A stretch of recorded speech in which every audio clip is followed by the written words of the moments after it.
Jesus often coined up short sayings or proverbs that shed light on specific situation that he wanted to address.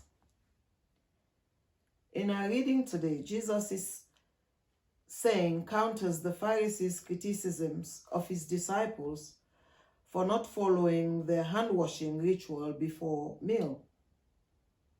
The Pharisees were using this situation to make criticisms against Jesus and his disciples for not observing their rules of what one could and could not do on the Sabbath, and for mixing with those who they viewed as unclean.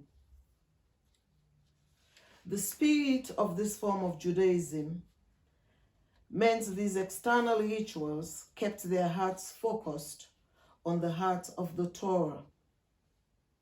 The intention was to keep a people mindful of their duty to God and neighbor while immersed in the details of daily life. Jesus knew that even the best of intentions can become corrupt. They can become substitutes for devotions to God, while our hearts are occupied with thoughts that promote our personal agendas and oppress others. Indeed, we can honor God with our lips, while our hearts are far from God.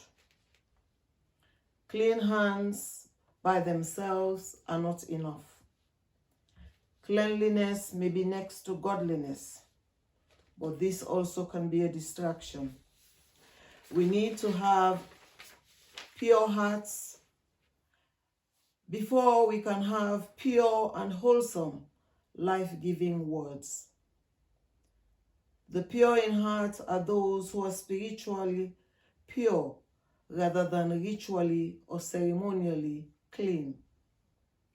Jesus, centuries before the start of our annual health check, was recommending that we all get our hearts checked. As Jesus points out in this passage, harmful words express evil intentions that leads to harmful deeds. They come from the heart. Our hearts are not separated from our minds, but the seat of our emotion, intellect, will, and spiritual life. Our words come from our hearts and often head straight for the hearts of others. Words come from the hearts and head for the hearts. If the heart is a poison place, it can defile. We can all recall hurtful words with which we have fouled the air around us at some points in our lives. Looking back, we wish the childhood saying was true. Sticks and stones may break my bones, but words can never hurt me. No one can achieve purity of hearts and speech without the help of God. The habits of being judgmental and self-promotion are hard to break. The pure in heart are those who are consistently, repeatedly allow God to cleanse them of these corrupt practices. They are those who allow God's light to shine in their hearts and give the light of the knowledge of God in the face of Jesus Christ. Let us all try listening for healing, positive, wholesome words, as well as speak them to bring restoration. I was talking to someone who was telling me about someone else's failings. I said that